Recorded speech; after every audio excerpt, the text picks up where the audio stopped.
Thank you all for coming. I'm Hugh Patrick, Director of the Center on Japanese Economy and Business, and I'm really welcome you to this conference, which the Center has been holding now some 11 years ago when we had our 20th anniversary.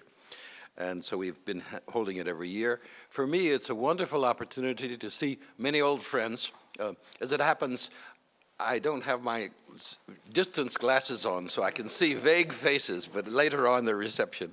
But I have to take the glasses off so I can see what I have written. And anyway, as you know, we really have, this is a wonderful, exciting event for CJEB always, and having you here and having the speakers and participants. This is going to be a really outstanding conference because we're covering two important, very current topics. We have two great keynote speakers, and we have two groups of outstanding panelists. We don't have much time for Q&A, but we will open it up, and please ask short, good questions. Personally, while I believe that the global economic system fundamentally will persist and remain strong, it faces many challenges because of the disquieting international geopolitical environment. They include Brexit, ongoing difficulties in the Middle East, the continuing rise of China, and now, of course, the looming threat of North Korea long-range nuclear-armed missiles.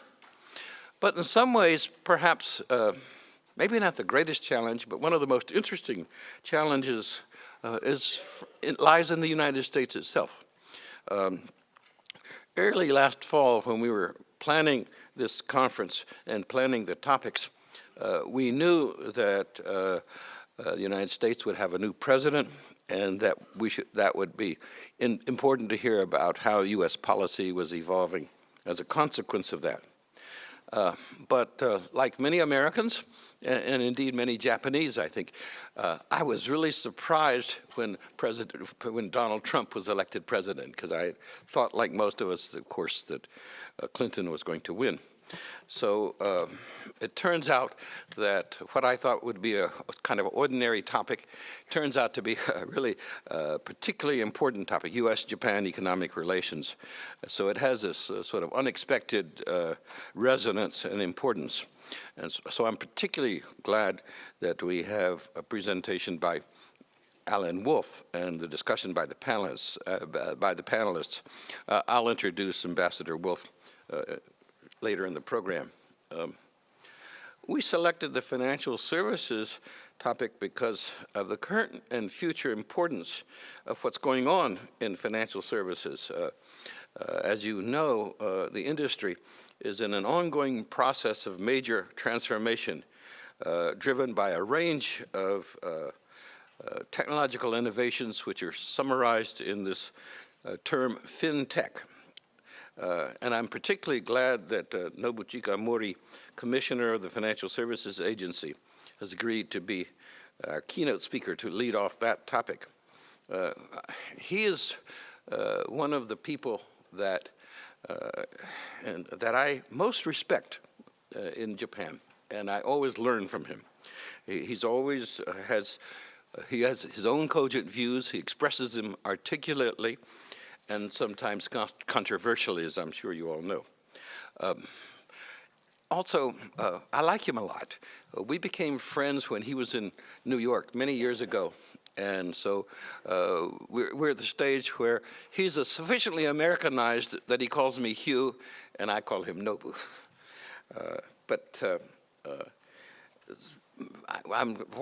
I thought, you know, this is a great chance for me to be able to say a few things myself, and so I'm taking advantage of that. So let me make a few points. First, the reality is that Donald Trump will be president of the United States for the next 3.5 years unless something very unusual happens.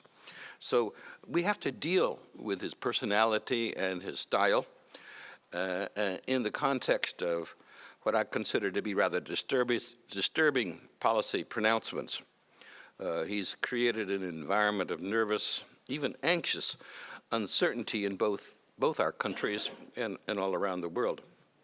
The U.S. is in a period of rethinking and debating some of our basic policies.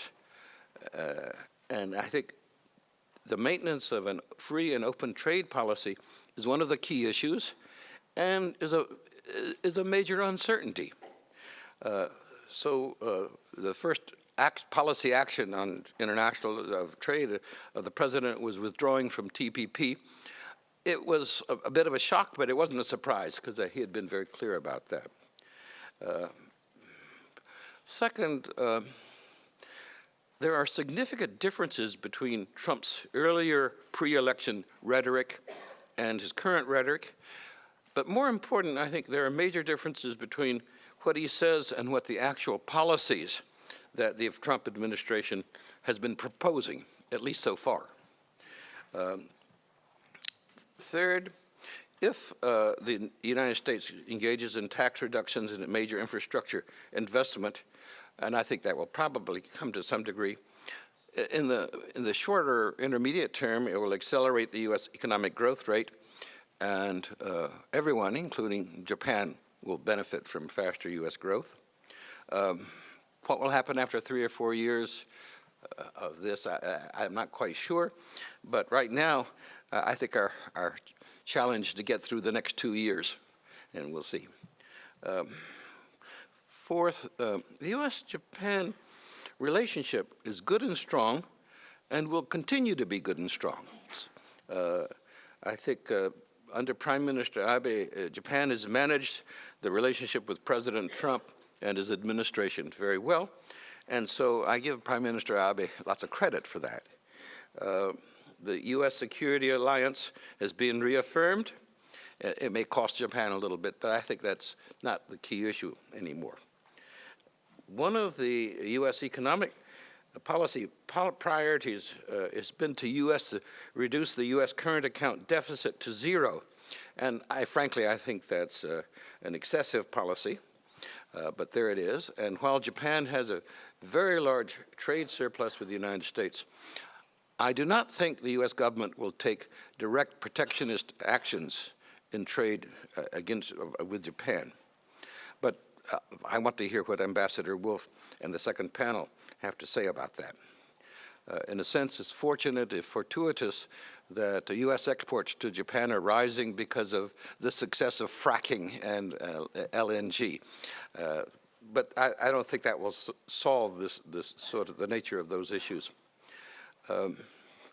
And fifth, the U.S.-Japan Economic Dialogue meeting in Tokyo between Vice President Pence and Deputy Prime Minister Taro Aso in April 17 here in Tokyo went well.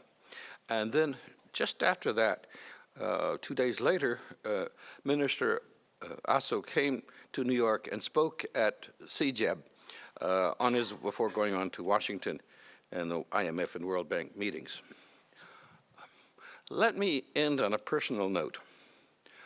I intend to continue serving as CJEB director for some time. I'm in good health, I have reasonable energy, and I love what I'm doing.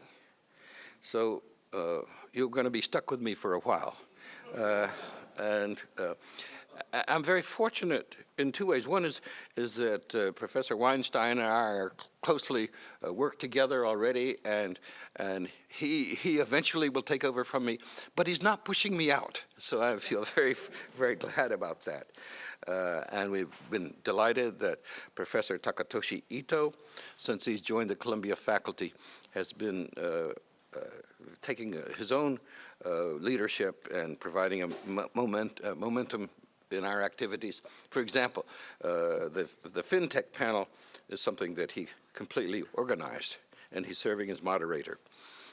Also, on our center team is Alicia Ogawa, who continues to be actively involved, and she was here. She's not here today, but she was here recently on her corporate governance project.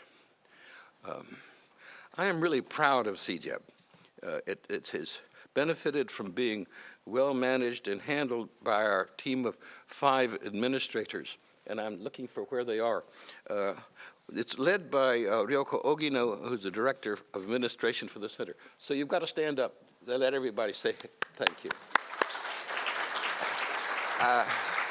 And the other person, who is Assistant Director of Programs, who plays an active role, including this meeting today, is Emiko Mizumura. She's probably hiding somewhere else, not hiding, working somewhere out behind the scenes. One of the wonderful things about our center is if we have little problems, I never learn about them because they take care of everything. And so we're in a very good situation, I think, in terms of our staff and faculty, and in the commitment of the university to our center. As I was saying to someone, the business school emotionally is very supportive, and they give us office space, but they don't provide us any funding. And so, as it turns out, that we are really appreciative of the individual and 34 corporate sponsors that we have. And I think in the materials you'll find the list of their names. And I'm not going to read them out or say them all, but many of you are here, and I want to say, express my personal thanks to you. I especially want to thank Sumitomo Corporation because it's been a major funder of CJEB from the beginning, and because it has just agreed to make a special $2 million endowment gift to the center to support our future activities. If any of you are interested in making an endowment a gift, I'll be happy to talk to you. But I don't expect a large audience. And of course, we are especially thankful to the Development Bank of Japan, which provides this wonderful venue, and we do many things together with the bank. It takes people, ideas, connections, money, and hard work to achieve success. CJEB is fortunate in having it all, and I know that CJEB will continue to contribute in our effort to better understand Japan and its economic and business systems long into the future. Before I turn the mic over to David Weinstein, I have a housekeeping note. Please make sure your cell phones are on silent if they aren't already on. I think probably you've been good about that. But we don't want to be interrupted, and so we can have the free flow of the conference. So I thank you, and I turn it over to David.